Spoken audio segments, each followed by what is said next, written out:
오늘도 주의 말씀 같이 봅니다. 시편 35편 7절 8절입니다. 하나님이여 주의 인자하심이 어찌 그리 보배로우신지요. 사람들이 주의 날개 그늘 아래에 피하나이다.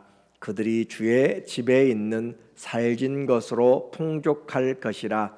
주께서 주의 복락의 강물을 마시게 하시리이다. 아멘.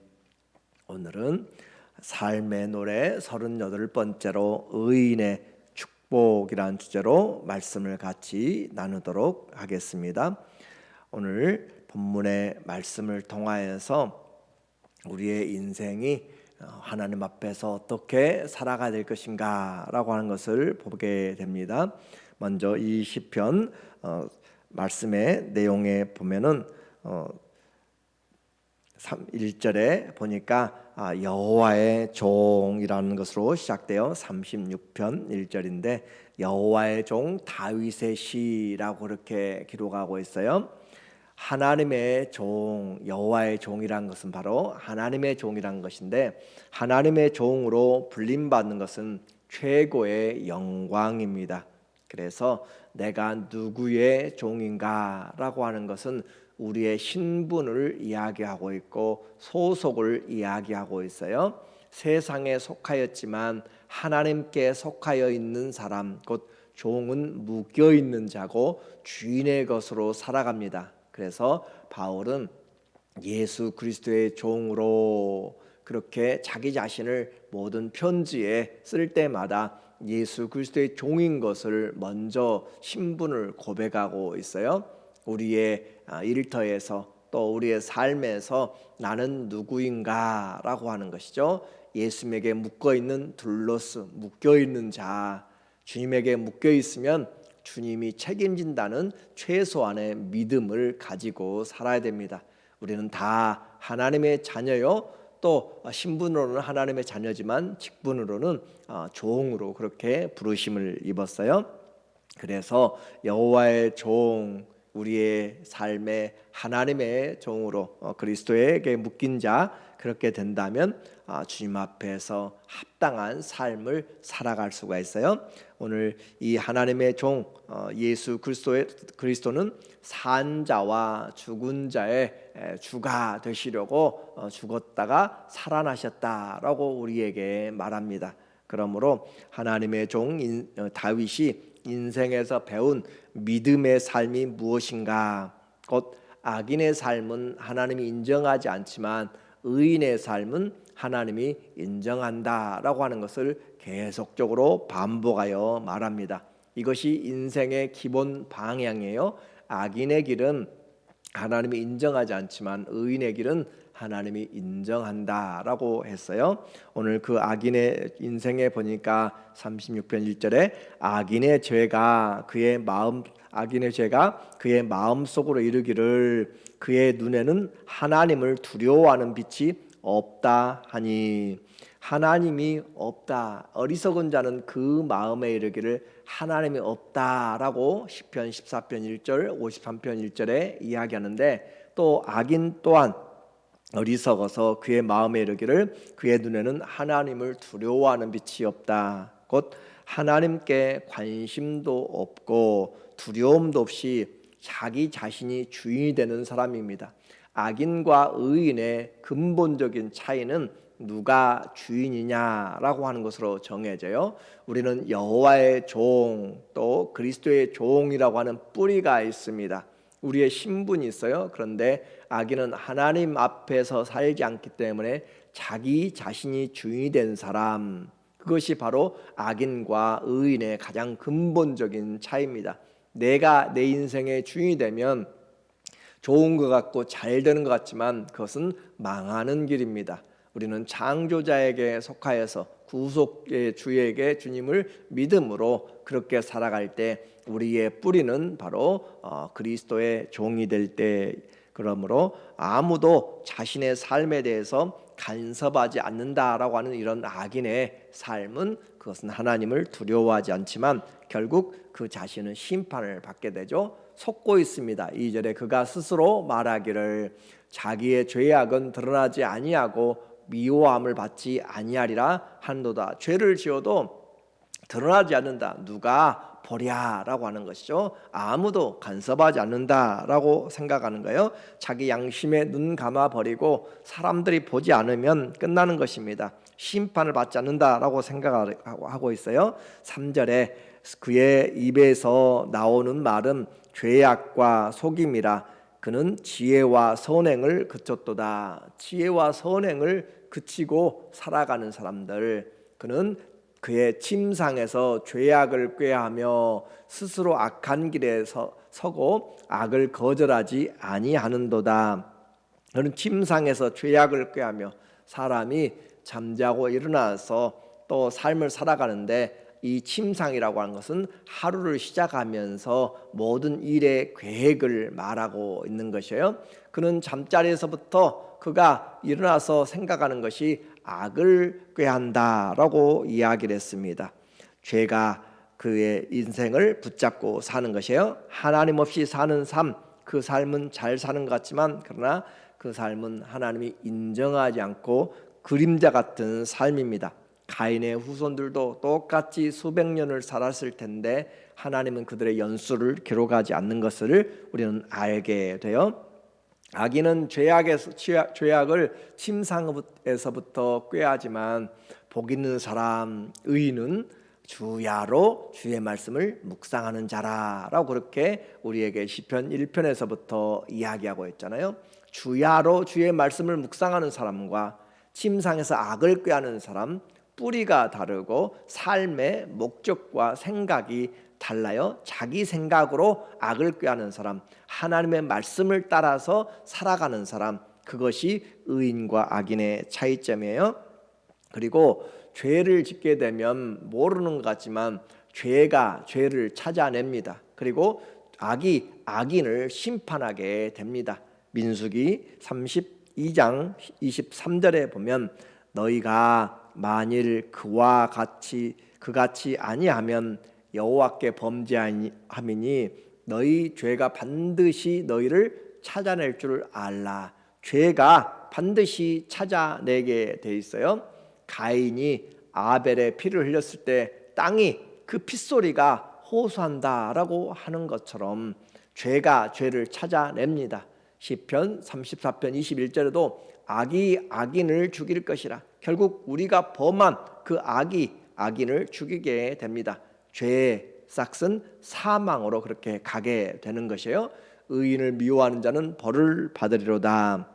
그래서 악인의 인생, 하나님을 두려워하지 않는 인생, 그것은 결국 영원한 벌로 끝나게 됩니다. 반대로 의인의 삶이 있습니다. 5절과 6절에 보니까 여호와여 주의 인자하심이 하늘에 있고 주의 진실하심이 공중에 사무쳤으며, 이 의인의 눈은 세상을 바라보면 하나님의 은혜를 보게 되는 것이에요. 그래서 주의 인자하심이 하늘에 있다. 하늘만 바라보아도 하늘에서부터 모든 좋은 것들이 우리에게 내려오잖아요. 그래서 땅에 열매를 맺게 하고 하는 것처럼 하늘에 하나님의 은혜가 있고 주의 진실하심이 공중에 사무쳤으며, 그 말은 사방 우리 눈 닿는 곳을 다 쳐다보아도 하나님의 은혜의 손길이다라고 하는 것이죠. 주의 의는 하나님의 산들과 같고 주의 심판은 큰 바다와 같으니, 자, 이 의인은 이 모든 자연의 만물들을 보면서 하늘을 보고 산을 보고 바다를 보면서 하나님의 인자하심과 하나님의 심판을 바라보고 있고 주님의 은혜를 바라보고 있어요. 그것이 의인의 눈이고 믿음의 사람입니다. 그것이 창조주 하나님 안에서 살아가는 오늘 우리예요. 세상 사람들은 오늘 아침에도 은혜가 어디 있냐라고 물을지 모르지만 오늘 우리는 아침에 눈을 뜨고 오늘 이 땅을 밟고 사는 것이, 숨을 쉬며 사는 것이 공급해 주는 모든 은혜가 바로 하나님께로부터 온 것인 것을 알게 되어 여호와여 주는 사람과 짐승을 구하여 주시나이다. 짐승들까지도 이 사람들까지도 요즘에는 새벽에 일어나면 새소리들이 얼마나 아름다운지 몰라요. 그런 새소리들까지 하나님 앞에서 다 하나님 앞에서 살아가는 존재입니다. 그래서 의인은 이런 창조 세계의 능력과 그 베푸신 사랑을 감사하고 찬양하는 것이죠. 오늘 우리의 마음이 분주하고 힘들고 지칠 때에도 하나님의 그 놀라운 손길을 한 번씩 바라본다면 우리는 삼세보다도 귀하지 아니하냐. 하나님 말씀이 그렇잖아요. 들에 핀 백합보다 솔로몬의 그 모든 영광이 비교하지 못한 백합화가 뛰어나다고 이야기하잖아요. 오늘 있다가 내일 잘라지는 들풀, 또 불태워지는 들풀도 하나님이 이같이 입히시거늘 너희는 얼마나 귀하냐라고 하면서 두려워하지 말라, 염려하지 말라라고 이야기하는 거죠. 그래서 주님을 알면 우리 인생을 주님께 맡길 수가 있습니다. 7절에 보니까 하나님이여 주의 인자하심이 어찌 그리 보배로우신지요. 자, 하나님이 이 모든 만물을 창조하시고 그리고 가장 핵심적으로 가장 중요하게 사람을 만물의 주인으로 만들어 내셨잖아요. 그래서 하나님이 우리에게 향한 생각들이 얼마나 크고 아름다운가. 하나님이 참새도 생명이 있어요. 그런데 두 아사리온에 5마리가 팔리는 참새도 하나님이 다 허락하지 않으면 안 되는 것이고 우리의 머리털까지 세심받은 그 하나님이잖아요.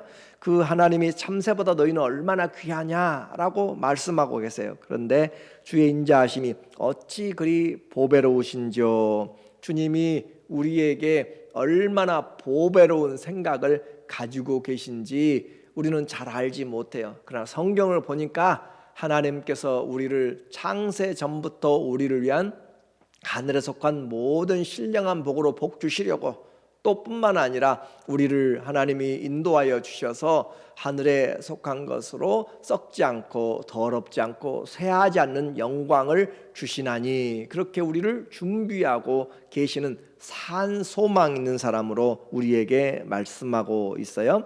그렇게 주님이 우리는 결코 알지도 못했고 생각하지 못한 그런 못한 보배로운 생각을 가지고 있고 그것이 바다의 모래보다 많은 하나님의 은혜죠. 사람들이 주의 날개 그늘 아래 피하리이다. 하나님의 보배로운 생각이 있고요. 이 세상에서 살아가는 의인들이 힘들고 어려울 때 하나님이 지켜 보호하시는 주의 날개 그늘 아래 피합니다. 아무도 주님에게서 빼앗아갈 자가 없고 주님보다 더 큰 자가 없어요.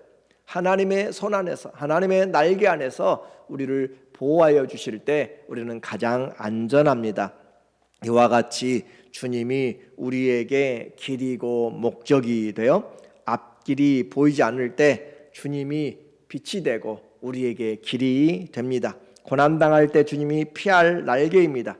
수많은 사건들과 마주치고 사람들과 마주칠 때 또 어떤 것이 올바른 길인지 모를 때 주님이 우리의 인생의 목자가 되어 주시는 거죠. 그래서 환난 날에도 만날 큰 도움이 되시고 우리가 좌절하고 실패하고 사람들은 이제 끝났다고 할지 모르지만 하나님은 우리를 향한 보배로운 생각이 하나 두 개가 아니라 무수하게 모래처럼 많다. 시편 139편 17절에 다윗은 이와 같이 노래해요. 하나님이여 주의 생각이 내게 어찌 그리 보배로우신지요. 보배라고 이야기합니다.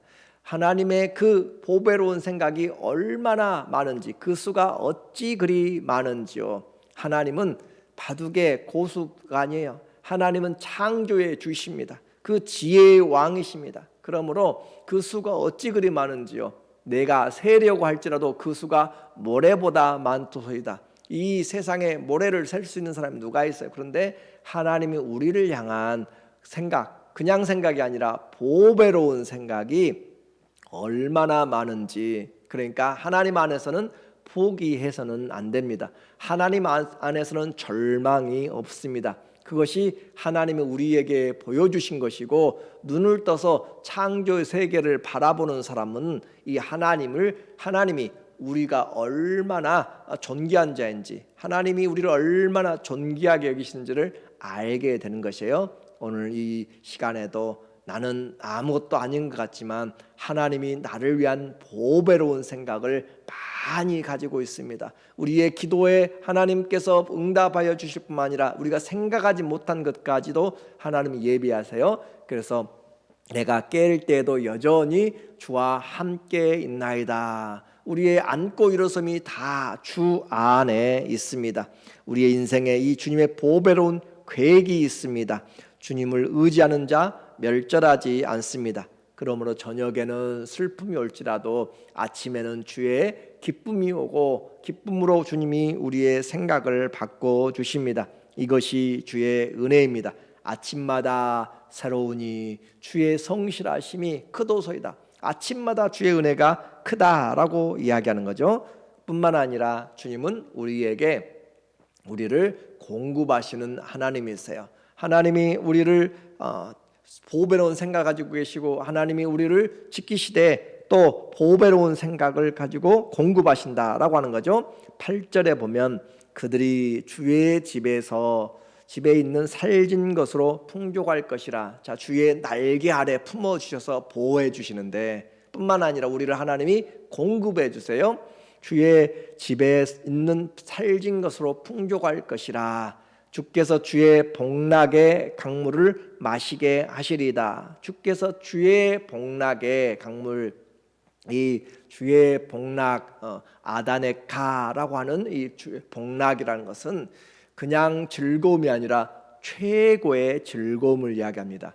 최고의 즐거움, 하나님이 예비하신 최고의 즐거움이 바로 아다네카, 여기 복락이에요. 즐거움. 그 즐거움의 강물을 마시게 하리이다. 이 강물은 부족함이 없는 것을 이야기하는 거죠. 부족함이 없는 최고의 즐거움. 그래서 이 8절을 한번 생각해 본다면 다윗이 힘들고 어려울 때, 또 아니면 우리가 인생에서 힘들고 어려울 때 내가 하나님을 두려워하지 않는 그런 악인이 아니라면 주님 앞에서 주님이 나를 위하여서 온 창조를 우리를 위해서 만드셨잖아요. 그리고 그 주님께서 우리를 향한 보배로운 생각을 지금도 가지고 계시잖아요. 앞으로도 가지고 계십니다. 그 주님께서 우리를 이끌어 나가시면서 힘들고 어려울 때는 주의 날개 아래서 품어주시고 또 주의 집에서 살진 것으로 우리에게 영향을, 우리에게 삶에 살아갈 능력을 베푸시고 주의 기쁨, 최고의 기쁨 아다네카를 우리에게 강물로 부족함이 없이, 그래서 주의 은혜는 끊임이 없습니다. 주의 은혜가 다 닳아져서 주의 은혜가 없어져 좀 부족해 가지고 우리에게 나눠줄 수 없는 그런 상태는 없습니다. 주의 복락의 강물로 우리를 주님이 마시게 하시는 것, 하나님의 성전의 보좌에서는 생수의 강이 끊임없이 흘러나오는 것처럼 오늘 이 아침에도 주님이 이 복락의 강수로 우리에게 주시고 그 주시는 은혜로 말미암아 우리는 살아가게 됩니다. 9절에 진실로 생명의 원천이 주께 있사오니, 이 하나님의 원칙을 알게 되면 우리의 삶의 근원도 알게 되는 것이에요. 그래요. 생명의 원천이 주께 있사오니, 우리가 살아가는 것 모든 것이 주님께 있습니다. 주의 빛 안에서 우리가 빛을 보리이다. 하나님 앞에 사는 자 무엇을 보고 살아가요? 우리는 그 주님께로부터 오는 모든 것으로 오늘도 발로 딛고 숨을 쉬면서 먹고 마시면서 만나고 살고 있습니다. 주님을 바라보는 자에게 하나님이 원수들의 목전에서도 내게 잔치상을 베풀어 주시고 기름으로 내 머리에 부으시니 내 인생의 잔이 넘칩니다 라고 다윗이 고백할 수밖에 없는 것은 하나님을 알 때입니다. 하나님을 알 때 모든 복락의 즐거움이 주께로부터 오게 되는 것이고 모든 승리도 주님께로부터 오는 것이고 주의 선하심과 인자하심이 정녕 나를 따르니 내가 여호와의 집에 영원히 거하리로다 라고 하는 이 시편의 23편은 그냥 나오는 것이 아니라 다윗이 삶의 곳곳에서 하나님과의 만남, 교제를 통하여서 그의 인생의 마지막 고백이 되게 되는 것이죠. 이처럼 우리에게 주님이 우리의 인생의 잔을 보배롭게 준비하고 있음을 믿으시기 바랍니다. 포기하지 마십시오. 실망하지 마십시오. 그래서 주님께 나와서 부르짖으면 주님이 보배로운 생각을 열어주시고 힘들고 지칠 때 날개 아래에 품어주십니다. 주님이 우리에게 필요한 것들을 주님이 주실 뿐만 아니라 기쁨의 강물로 우리를 채워주십니다. 우리 생명이 주님께 있어요. 오늘 사는 것 주님의 은혜입니다. 여호와의 종 다윗이 오늘 우리에게 말하고 있어요. 크고 작은 많은 환난 속에서 우리는 하나님 없이 두려워하지 않는 그런 악인의 삶을 산다면 우리는 망하게 될 것이고 멸절하게 될 것입니다.